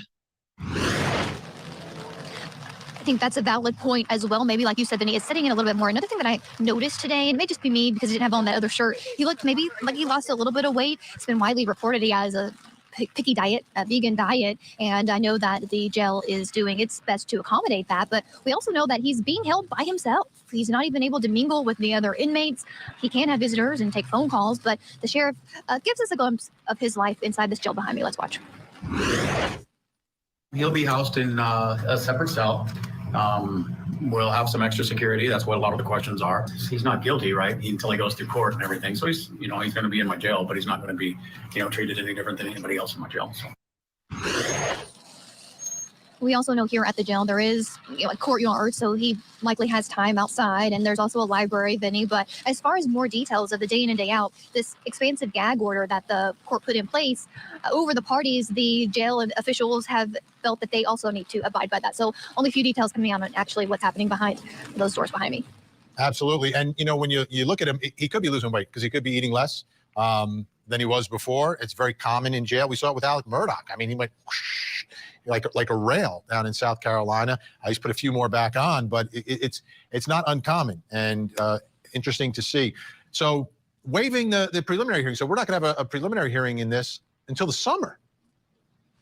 Yeah, we're going to have to wait several months. So Kohberger is agreeing to put off this preliminary hearing. We must wait until June for his defense, but we are learning they're going to challenge the prosecution's evidence. They want to have this time to prepare for the preliminary hearing. It's going to be 5 days, or that's what it's scheduled to be, Vinny. And we know that it's much like a mini trial where prosecutors must put on evidence to prove it's more likely than not that he is the man responsible for these murders. It's a time when the defense could call witnesses, cross-examine witnesses. We could have a glimpse into the strategy of the defense at this preliminary hearing. So that's all unfolding, and we will have to wait those months. That's his next court date, Vinny, June the 26th, preliminary hearing. And then it would move up into court where he would then have a formal arraignment, plead guilty or not guilty.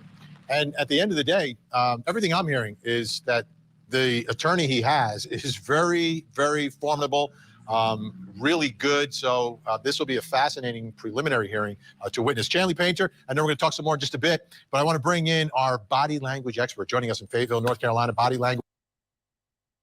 Oh, this is a good show. It's getting more and more interesting. I do want to say that I shared on my community page some documents that Bryan Kohberger's lawyer is requesting from the prosecution side. So it's Kohberger's discovery request, which basically had everything that you would expect. Says statements of the co-defendant, defendant's prior record, documents of tangible objects, just goes on, state witnesses, statements made by the prosecution's witnesses, go on, and it goes on and on.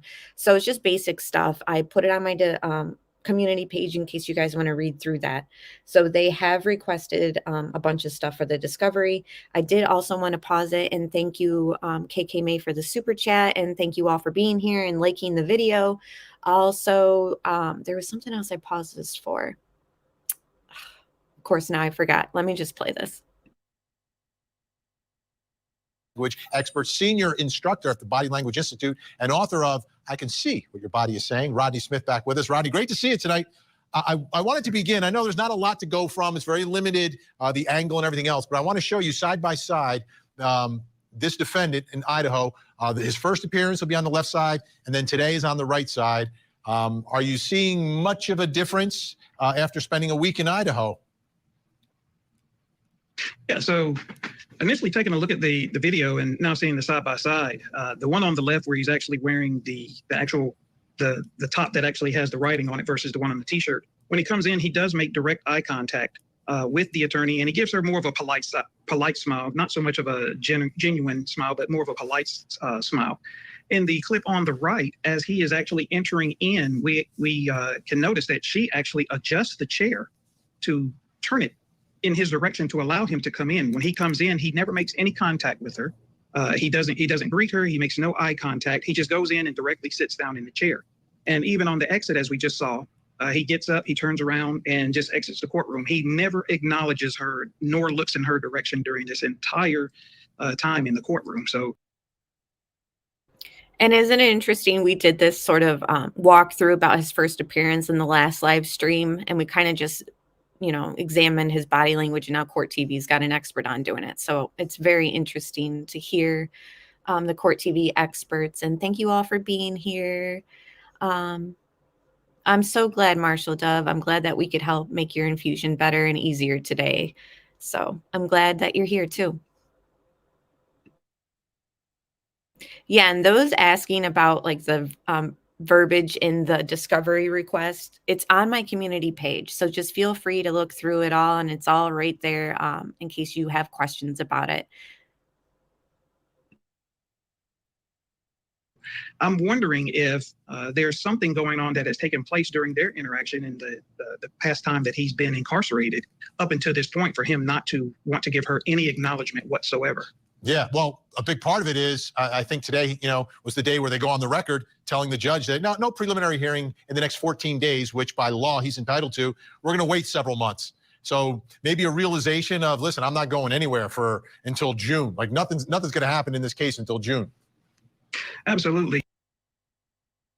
Tony said maybe he feels having a female lawyer intimidating now. Maybe he's also feeling and realizing he's not the smartest in the room anymore.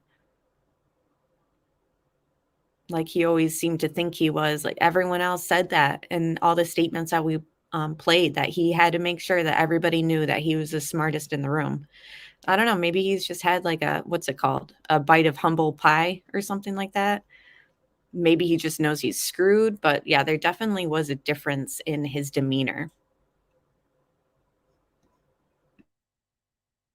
When he actually first comes in and sits down on the table or sits down in the chair, he starts off with his hands on top of the table because interestingly, as we notice, he comes in, he's not shackled, he's not handcuffed. But when he sits down, one of the first things that he does is he adjusts his seat and then he puts his hands on the table, but he puts them in the ringing position, almost a hand clasp. And that could be signs of stress or anxiety that's built up inside of him. Once the judge actually comes in after they tell them to all rise and he takes a seat, he actually brings his hands from on top of the table and then conceals them. This could be a sign of trying to conceal this anxiety or this interior stress that's actually going on inside of him. Another thing. Go ahead. I just remembered what I was paused it earlier. Thank you, Mo. That's what I was going to ask you guys. Mo said, do you guys think the search warrant will be unsealed June 1st? Now, remember, they sealed it. So here's what they did, in which everyone was confused by the verbiage that the media put out when it says in the search warrant information in court that they were protecting something along the effect of law enforcement and witnesses and stuff like that in the case. So what they did was before the media knew about the search warrant, they put that document through court. So they sealed the search warrant information before the media ever even knew about it. So that's why when it hit the media and everyone was looking through it and they're like, what does this mean? Protecting the location and stuff like that of law enforcement. That was basically just what they gave the court before the media knew about it.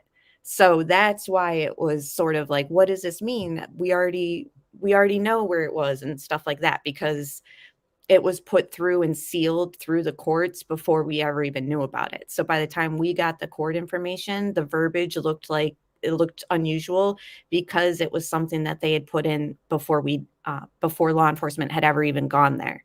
So they were protecting the information about who was going to be there, when they were going to be there at the time.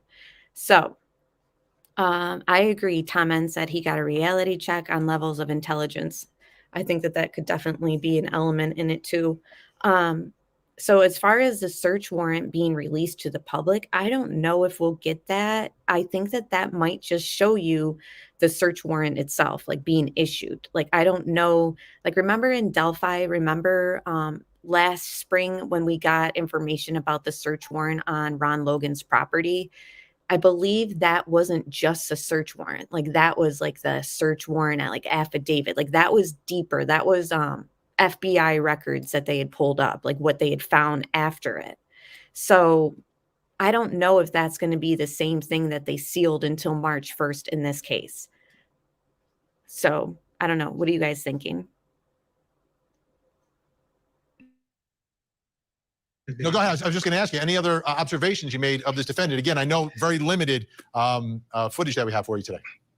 Yeah, well, and even though it was only a couple of minutes of footage, it was very interesting. Some of the footage that you see in some of the photos, they show him with his eyes wide open, and some might say that it seems to be that of some type of psychopathic stare or what have you.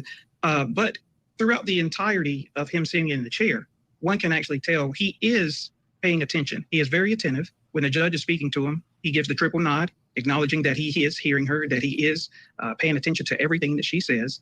We do notice that when she references the part about he had the opportunity for the probable cause hearing, or to be able to recognize the documents and those things of that nature, we see a little bit of jaw clenching going on.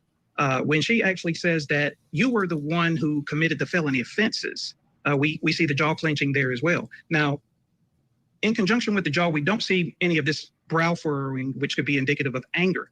But this jaw clenching and this little bit of lip licking, he does a little bit of tucking of that bottom lip, and he also licks his bottom lip just only about once or twice throughout this clip. But this is definitely not an individual that is in control. And I believe that this jaw clenching is a sign that he is holding in, he's repressing his nervousness, his stress. He's under high anxiety. We notice that even more when his attorney gets up to speak on his behalf. The jaw clenching actually gets more and more and more. It seems to grow as though she actually talks throughout her conversation. Rodney Smith, body language expert. We're going to be calling on you again and again throughout 2023. Thank you so much for your help tonight. Thank you, Vinny. All right. We've got a lot more to get to. Chanley Painter still live in Moscow for us. Plus, coming up next hour. In Chula Vista, California, mother of three, Maya Miliete, disappeared 2 years ago. She has never been found. But her husband, Larry... Intentional homicide. Bye.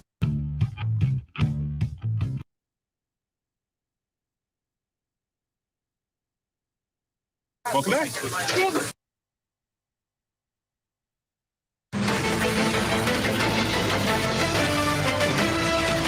Have a good night. Bye. Yes. Hello. Hi. Welcome back. Thanks. I would like the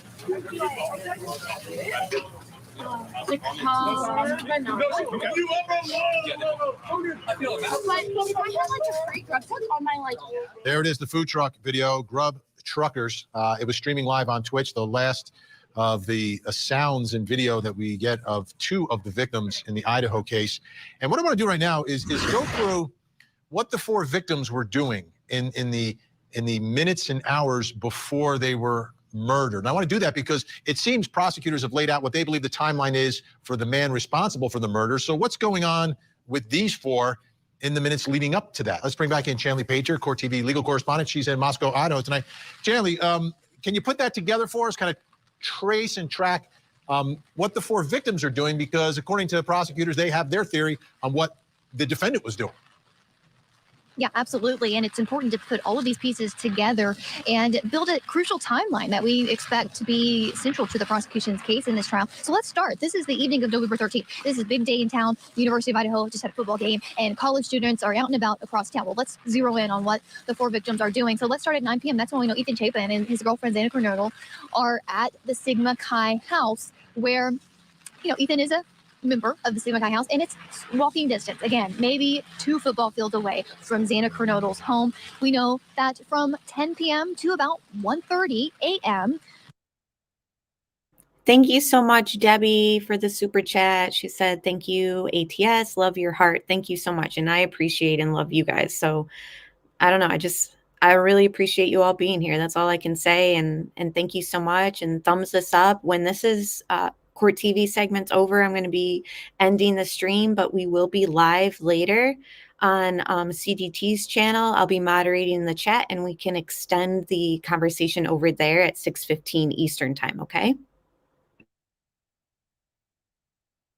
Madison Mogan and Kayla Gonsalves are at the Corner Club. Now, the Corner Club is a bar in downtown Moscow. I've been there. It's very much a kind of Cheers type of atmosphere. They have a shuffleboard game, and my photographer Paul beat me horribly at that game when we were there. But just a fun atmosphere to be in, and a short walking distance from where Kaylee and Maddie are located next at 1:40 a.m. They are seen at the Grub Truck, on their live stream Twitch video. It's the Grub Truck, again, on Main Street, downtown Moscow. It is a place that serves all different types of mac and cheese. I went there last night because it was their first night to be reopened after the winter break, and it was hopping like it is in the Twitch video that we've been seeing the night Kaylee and Maddie were there. Tons of students, not just from Moscow here at the University of Idaho, but from WSU that cross over the border to come eat at the Grub Truck late night, popular destination to grab some food. So that's about 1:40 a.m. Kaylee and Maddie are there. At 1:45 a.m., Xana and Ethan, that's when they return back to Xana's home, that King Road residence. And we know by 1:56 a.m. that Maddie and Kaylee, they got a ride back to their house. So they're there before 2 a.m. At 2:42 a.m., now here's where we know the probable cause affidavit picks up Bryan Kohberger's movements. His cell phone allegedly places him at his home in Pullman, Washington, that apartment that we've shown you many times, Vinny. By 2:26 a.m. to 2:52 a.m., we know that Kaylee and Maddie, again, they're back home, likely on that third floor, but they are repeatedly calling and texting Kaylee's ex-boyfriend, Jack DeCore, who we know didn't live far from that home. So they're still awake. 2:47 a.m., that's when Kohberger's cell allegedly is traveling south through Pullman, Washington. And then, as I showed you last night, it is turned off before the vehicle is seen moving towards Moscow, Idaho at 2:47 a.m. So let's get forward to 3:29 a.m. Multiple sightings of the suspect vehicle, that white Hyundai Elantra, are seen on King Road, again, where the victims are likely asleep. The vehicle makes 3 initial passes by the King Road residence, as we've shown you, Vinny, before making that 4th and final pass, because at 4 a.m., Xana Kernodle receives a Doordash delivery around 4 a.m. 4:04, that's when this white Hyundai Elantra is seen entering for that 4th time. That's when he turns around on that King Road multiple times, and then finally towards the house. The affidavit says that by 4:20 a.m., that's when the murders had happened between that time frame, because at 4:20 a.m., that suspect vehicle is seen on video speeding away through the back way south of Moscow. Here's a pass by that home that we've shown you multiple times. So those video canvases really piecing the puzzle together, but you have to say those periods of time where he allegedly turns his phone off, that he's seen on video in that suspect video, or the suspect vehicle seen on video. And then what he immediately does after speeding away from that home at 4:20, we're going to put all that together for you tomorrow night too. So there's so many more pieces of this puzzle. What's really fascinating to me and is that the DoorDash delivery at 4:04 or 4 o'clock, around 4 o'clock, and he's coming into that neighborhood at like 4:04, and sometimes between 4:04 and 4:20 is when all of this is allegedly happening. That DoorDash just had to just pull out. I mean, that frame, and that means Anna's awake. Yeah, Caroline, she says something way hinky stinky about the DoorDash. The timing, I don't know. But then again, she's up on TikTok at 4:12 in the morning. So would it be kind of not out of the realm of possibility that she just happened to be up at that time, trying to sleep maybe? I don't know, guys. It is, a lot of people are thinking there's something weird about the timing and all that. I mean, it is odd. Exactly. That's the other thing too, Alicia, is they have to know that it was her that ordered the DoorDash, because it's linked to your technology. It's got your phone number. It has your email. They know. Also stated in the affidavit when they said that DM heard somebody say something along the lines of "there's somebody here," and she thought that it was Kaylee. And then it says in parentheses, or elaborating more in the affidavit, we believe it could be Xana Kernodle, because she had ordered DoorDash at 4 a.m. So in my opinion, that verbiage pretty much states that they believe that DoorDash was by Xana. I don't know. Have I ever eaten alone at 4 a.m.? Maybe Ethan passed out.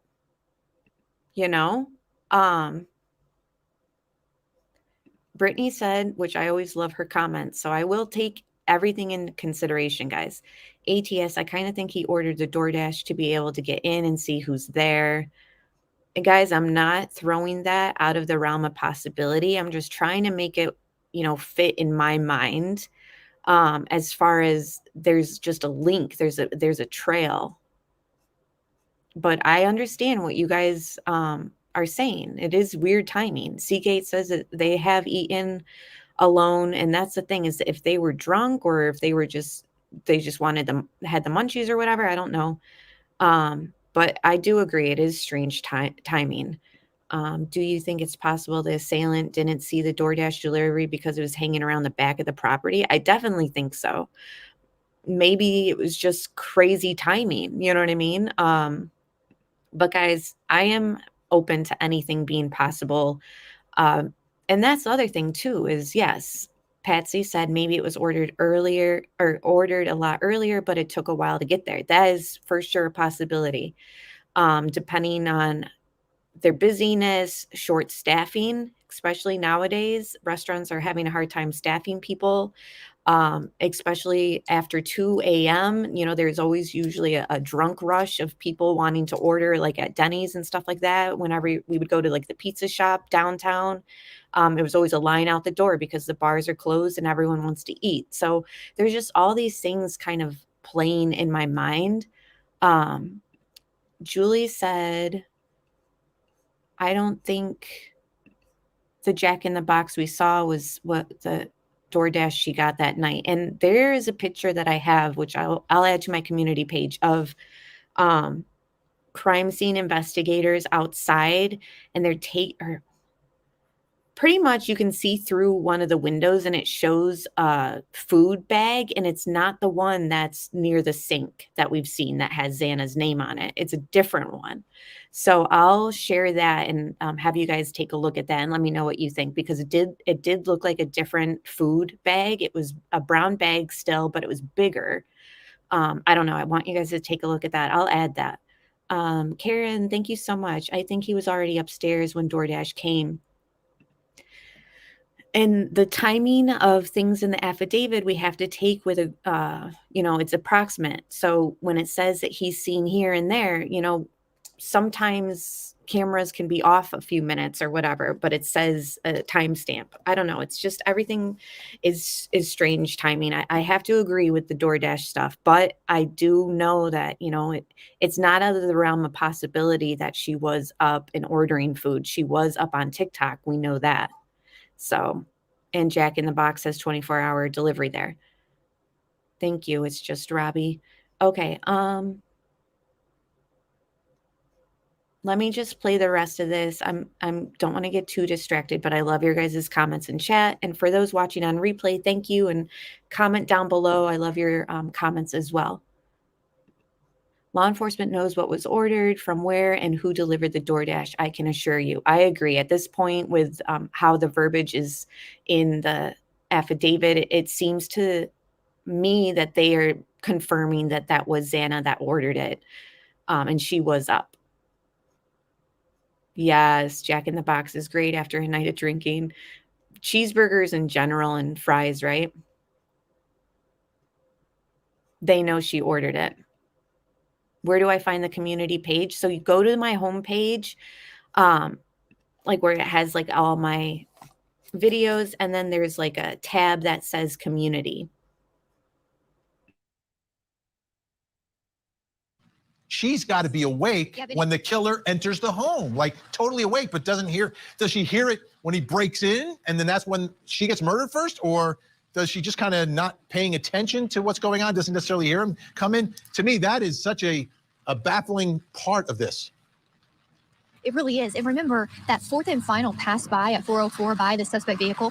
I'm thinking maybe that's because of the DoorDash driver being there. Maybe he has to make one more turnaround, waiting for this DoorDash delivery to leave before making his move. And yes, Xana Coronato's on her TikTok app at 4:12 a.m.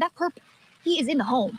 He is in the home when she's on her TikTok app. She's either not aware, he went immediately upstairs, or maybe she hears something, because remember in the affidavit, she's also the only one, it seems, found on the floor, deceased. All the others, according to the affidavit, found in the beds deceased. So maybe she did get up at one point. because she heard something, Vinny. All right, Chanley Painter in Moscow for us. We're going to check in with you we'll be right back with you, because when we come back, Chanley spoke with the Gonsalves family attorney today. Interesting information that you got. I wanted him to look me in the eye. He knows I want him to look him in the eye. So he didn't give me that opportunity.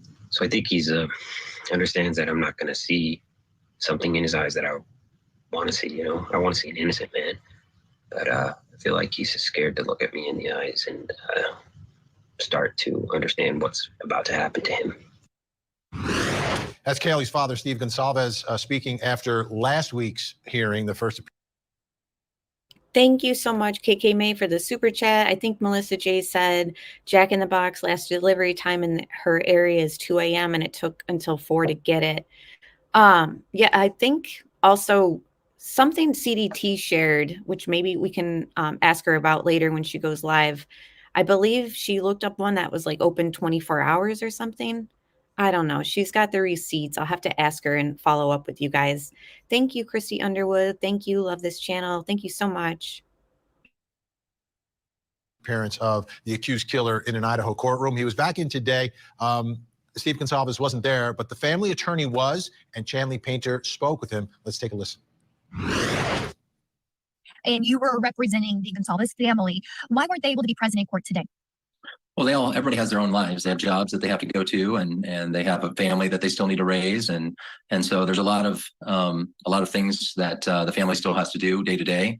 But thank you, Rodgers. Family will always be there in court. You're so close to them, and last time I talked to you, you spoke about how it's almost become personal to you as well. And how are they doing? It's been a couple of weeks now. He's made a second appearance in court. Can you give us an update? Well, I don't think anything really changes. You know, their daughter was murdered in November. And so it's been a couple of months. Those feelings are still raw. I think it was a relief that they took someone into custody on the case. So we have a name and a face, but it's still a hard process for them, and they have good days and bad days.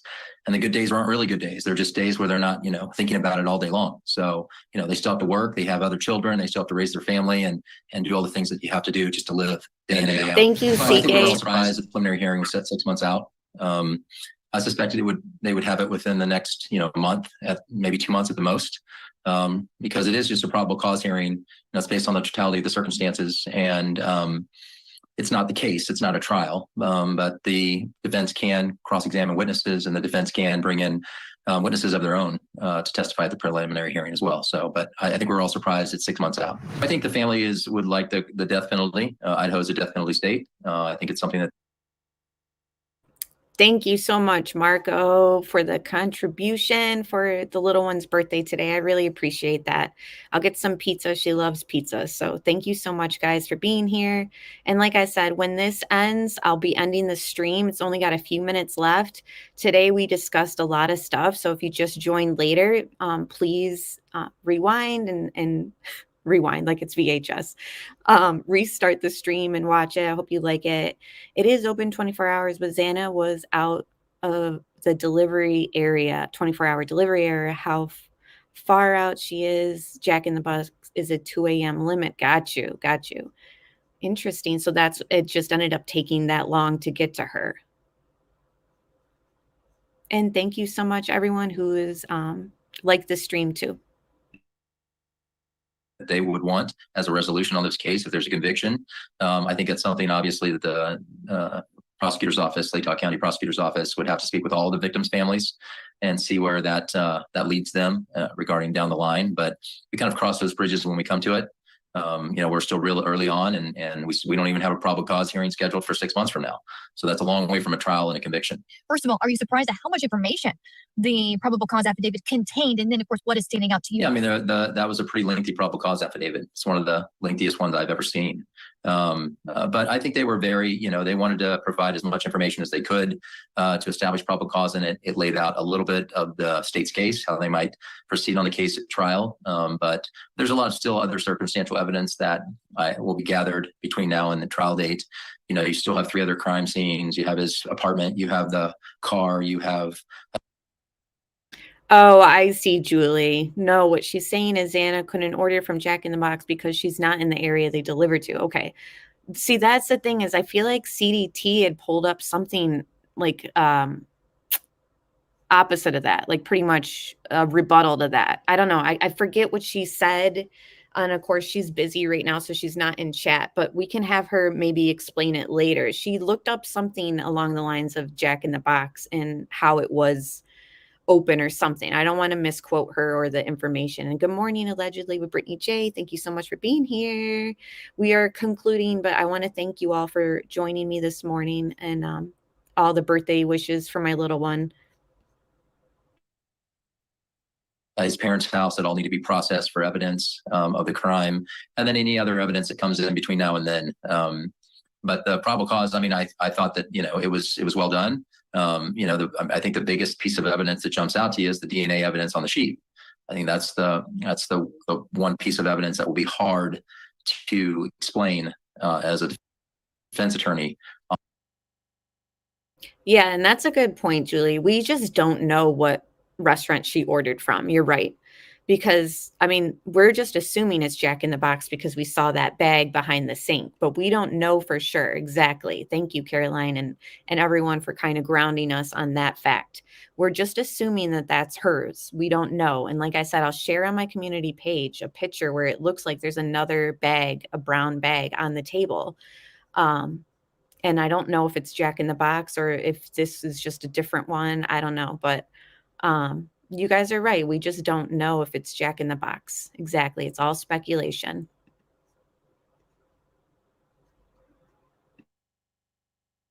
On the case, the cell phone evidence seems convincing, as well as the video evidence tracking the vehicle as well. So, there was a lot of things in there that helped them ease their mind a little bit about the prosecution. So what are you telling the family? What's next? What are you telling them? And what are you expecting?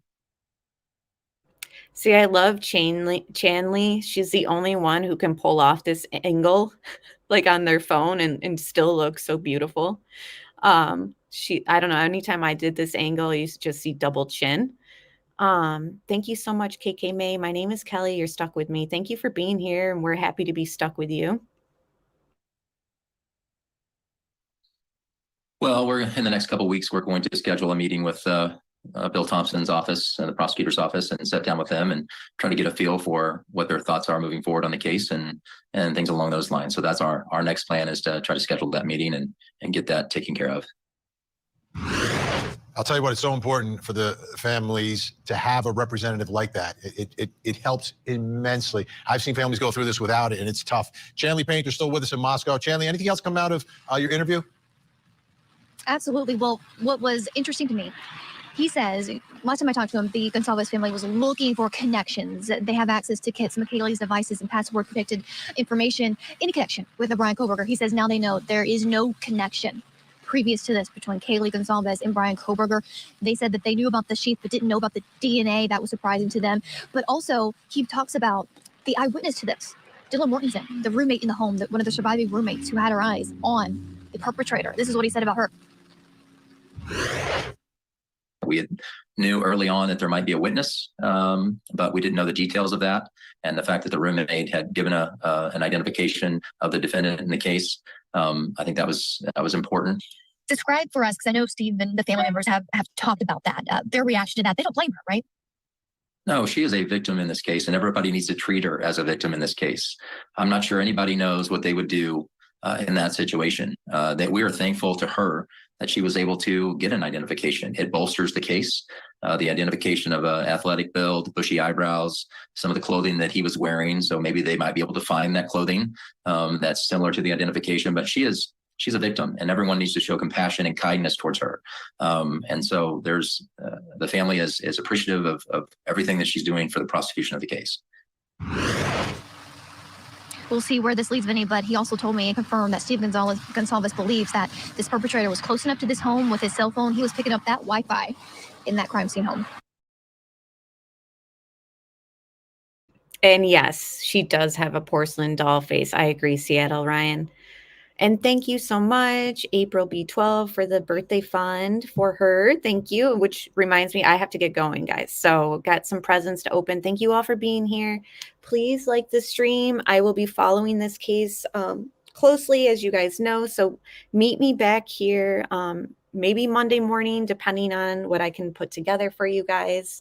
And I do want to just pretty much say, you know, DM her eyewitness account will become very valuable. I know that she's been under a lot of scrutiny. We don't know all the details, and we'll probably find out much more. So I just feel like what she did give all of us as far as the information and what she saw that night is going to be very valuable. And even though she'll always blame herself, I'm sure she has survivor guilt. You know, it's much more than she didn't call 911. I think that there's much more to the story is what I'm saying. So we will find out. And yes, thank you so much for being here. CDT will be live at 6:15. I'll be moderating her chat.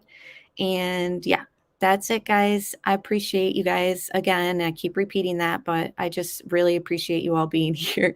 So bye.